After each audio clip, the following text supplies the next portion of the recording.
So I'm going to start the cookies with half a pound of room temperature butter. It's really great when it's room temperature. I just think it's an important part of baking. I actually leave it out overnight, and then you know it's really room temperature. And then a cup of white sugar, a cup of brown sugar,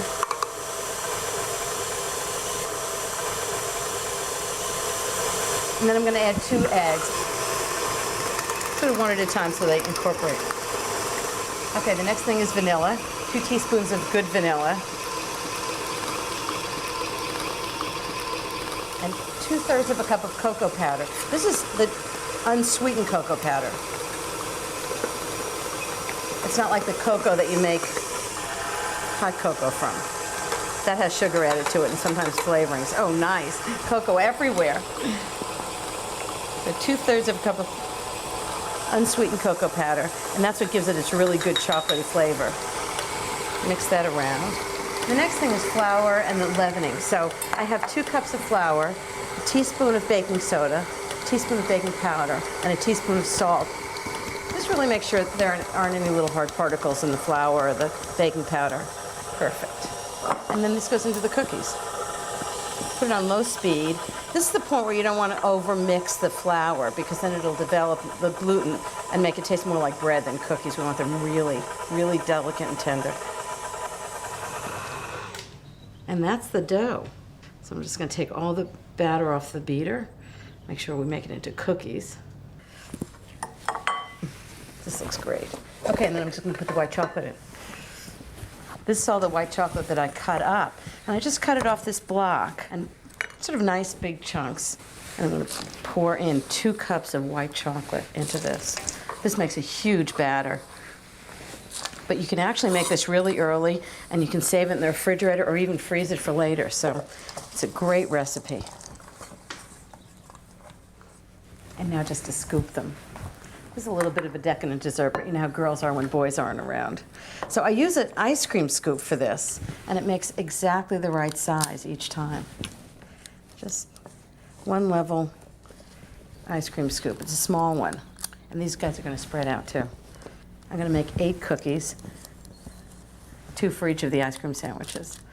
So just with a little bit of water, I wet my hand just a smidge, and just press it down ever so slightly. And you'll see they'll all spread out, so they're really sort of soft and chewy on the inside and crisp on the outside. Okay, into the oven, 350 degrees for exactly 15 minutes. They're going to be so good with the ice cream.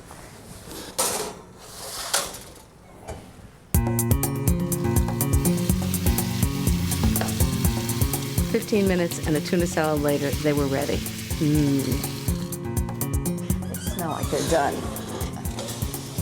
Oh, they're great. I'm co-hosting a party for a crowd with my friend Susan Stroman. So for dessert, I'm making fruitcake cookies. For anybody who doesn't like fruitcake, forget it. You'll love these. So I'm starting with 2 sticks of butter and half a teaspoon of cloves. These are really spicy and they're just fabulous. 1/3 of a cup of brown sugar. When measuring brown sugar, you want it lightly packed. Not so firm that you can't get it out of the cup, but lightly packed. 1/2 a cup of granulated sugar, white sugar. I'm just going to cream that together until it's light and fluffy. So while that creams, I'm going to show you the fruit and nut mix that I've been macerating for 8 hours so all the flavors blend together. I'll show you how I did it. So the mix has 4 dried fruits. First the figs, about 1/2 pound. Next, 1/4 pound of raisins, 2 ounces of candied cherries, and 2 ounces of dried apricots. Then for sweetness, a tablespoon of honey and 2 tablespoons of dry sherry. Doesn't this remind you of a mixture for fruitcake? This is so much better. For brightness, a tablespoon of fresh lemon juice and some nutty crunch from 6 ounces of pecans. Chop them roughly, and then they go into the mix. A pinch of salt, and then just let it sit for 8 hours until all those flavors blend together and the dried fruits all plump up. This looks great, and you can really taste the sherry. It's going to be delicious. But these are for later. First, I'm going to finish the batter. So the next thing I need, the butter and sugar nicely creamed, is 1 egg. I never put an egg directly into the batter because if it's a bad egg, you ruin the whole batter. Next, 2 2/3 cups of flour. Just lighten the flour with your cup and then level it off. You don't want to pack it down. And 2/3 cups. Just add it in on low speed. Pinch of salt, about 1/4 teaspoon, and the batter's done. Now I just have to add all the dried fruit. So all the pecans and candied cherries and raisins and apricots, figs, just fold them all right in. This is going to be gorgeous. Now I'm just going to divide the dough in half and put it right on this parchment paper. Schmutz it around and then roll it up. So I'm just going to chill these cookies and then I'm going to slice them and bake them before I head to Susan's house. Fruitcake cookies for a crowd. I love this recipe. All you do is slice and bake the cookies and people go crazy. In fact, I just keep the roll in the refrigerator and just slice and bake them whenever I want. But this time, I'm making them all. I'm just gonna cut them about 3/8 inch thick, should be perfect. There's so much flavor. Into the oven, 350 degrees for 15 to 20 minutes until they just start to brown. And then all I have to do is keep myself from eating them. Am I gonna be able to resist these? I don't think so. I have to make sure they're good, right? They're so good. I was trying to find some inspiration from things that Jeffrey and I have done together for this meal. And one of them is we used to go to Social Charcuterie all the time. And it was just an incredible restaurant. They made these chocolate globs that were so delicious. And I thought, I'm gonna make a variation on them. I'm making chocolate peanut butter globs. So I'm starting with 2 extra large eggs. The original ones actually didn't have peanut butter chips in them, but I thought nothing's ever made worse with peanut butter, right? So I've got 2 extra large eggs and a tablespoon of instant espresso powder, and that really brings out the chocolate. Plus 2 teaspoons of vanilla, that also brings out the chocolate flavor. These cookies are actually amazing. They're like these big mounds, and they're stuffed with chocolate chips and peanut butter chips and pecans and walnuts. They're so good. So I'm just gonna mix this all up. Then I need 3/4 cup of sugar. So Jeffrey and I have divided up the tasks for dinner. He's at the vineyard, he's choosing wines, and I'm in charge of baking and cooking. Wait a minute, that doesn't sound fair, does it? So this is gonna mix on high speed for about 2 minutes. Then we're gonna add lots of really good stuff. I'll show you what happens. That's why it's important for the eggs to be at room temperature, because you want it to sort of fall back on itself on a ribbon, which is exactly where it is. So now it's time to add the chocolate. And what I've done is I've melted the chocolate ahead. It's really easy to do. All I did was put 6 tablespoons of unsalted butter into a bowl set over a pan of simmering water with 6 ounces of semi-sweet chocolate chips, 2 ounces of unsweetened chocolate, and just melted everything together until it was just melted. Then I just took the mixture off to cool. Okay, so with the mixer on low, I'm just gonna add the chocolate. This is very chocolatey. You want to be sure this is really cool because the last thing you want is to add hot chocolate to eggs. You'll have chocolate scrambled eggs. Nobody's idea of a good dessert. Okay, that's in. Okay, so now the dry mixture. The first thing is 1/3 cup of flour. One reason why these are so intensely chocolatey and fudgy is it's got very little flour in it. 1 teaspoon of baking powder. And 1/4 teaspoon of salt. And just mix that together. And then with the mixer on low, just put it in really slowly so it gets mixed in. And then I'm gonna add all kinds of nuts and chips. Great. So I need 1 cup of whole pecan halves. It's really important that they be whole pecan halves as opposed to chopped pecans. I need a cup of whole walnut halves. And again, it's really important for these to be whole because then it's gonna be really chunky in the cookie. 2/3 of a cup of peanut butter chips.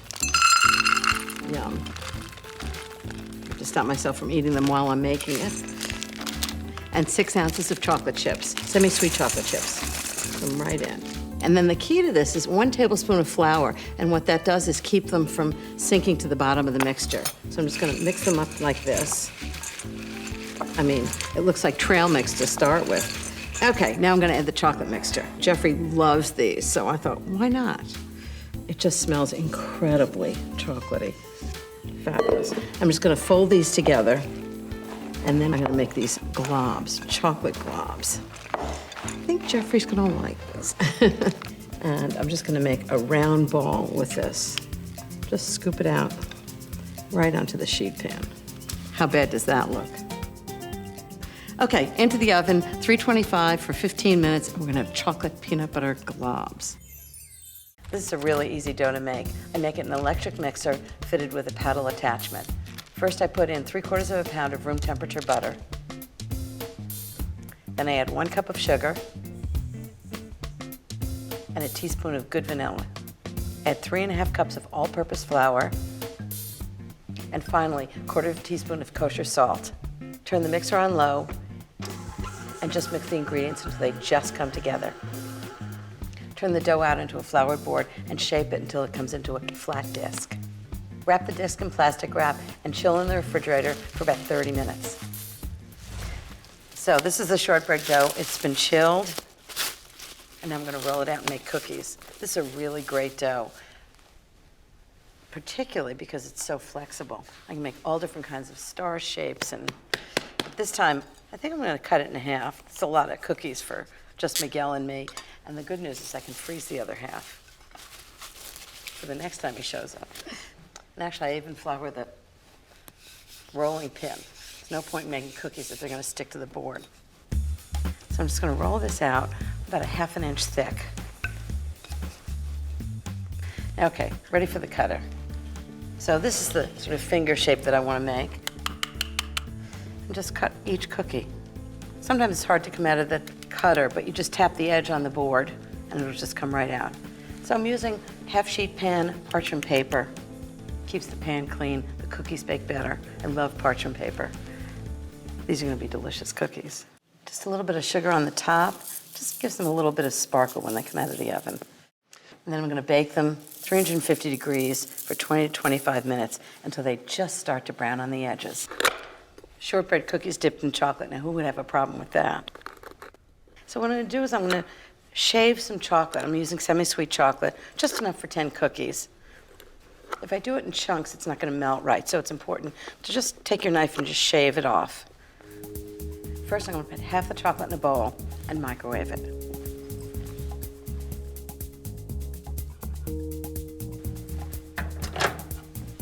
"30 seconds.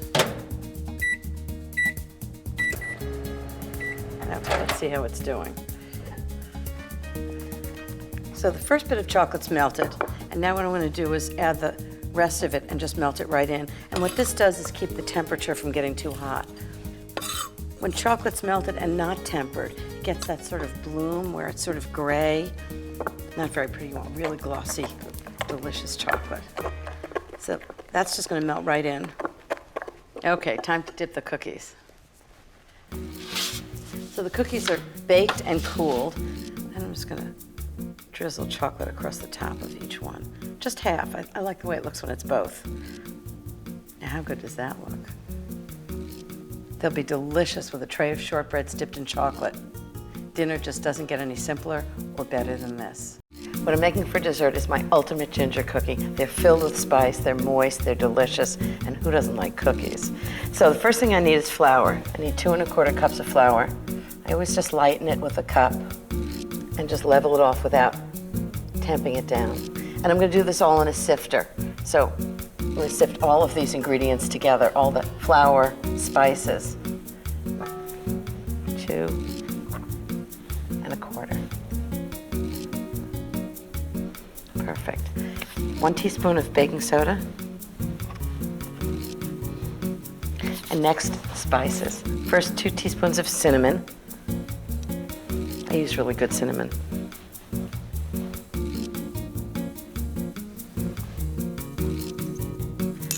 1 1/2 of cloves. That's a lot of cloves. They're really spicy. I know people think ginger cookies only have ginger in them, but I love when there are multiple flavors and it just sort of hits you different ways. Half a teaspoon of ground ginger and half a teaspoon of nutmeg. And the key is the balance, so that one spice just doesn't stand out. It sort of hits you layer after layer after layer. Quarter of a teaspoon of salt, just to make everything taste better. I know it sounds odd to put salt in sweet things, but you put them in savory things to bring out the flavors, and you put them in sweet things for exactly the same reason. And then just put it through the sifter. This is what the sifter is about. It actually mixes it, but if there are any little sort of pieces in the spices or the flour, it takes it out. Okay, that's the dry ingredients. Now for the wet ingredients. So the first thing I need is a cup of brown sugar. All of these ingredients add to the moistness and the spiciness of these cookies. A quarter of a cup of oil. Use any kind of flavorless oil that you have. Third of a cup of molasses. Molasses is actually the concentrated juice of sugar cane, so it's very sweet and very flavorful. You want to choose unsulfured molasses. It's the best quality. Smells good. I'm just going to beat these together for a minute while I get the egg ready. I want the sugar and the oil to be light and fluffy. Okay, next the egg. Got one egg. Okay, that's ready. I'm just going to put the egg in. Now I'm going to lower the speed and put all the dry ingredients slowly, just to make sure they get combined well. That's mixed perfectly. And now for the surprise, crystallized ginger. I love crystallized ginger. There's something about the heat and the sweetness of it that it's just fantastic. So I'm going to do 1 1/4 cups of chopped crystallized ginger. Okay, right into the mixture. Give it a little stir, and that's done. Now I'm just going to scoop it out and roll it in sugar and bake it. It's going to be so delicious.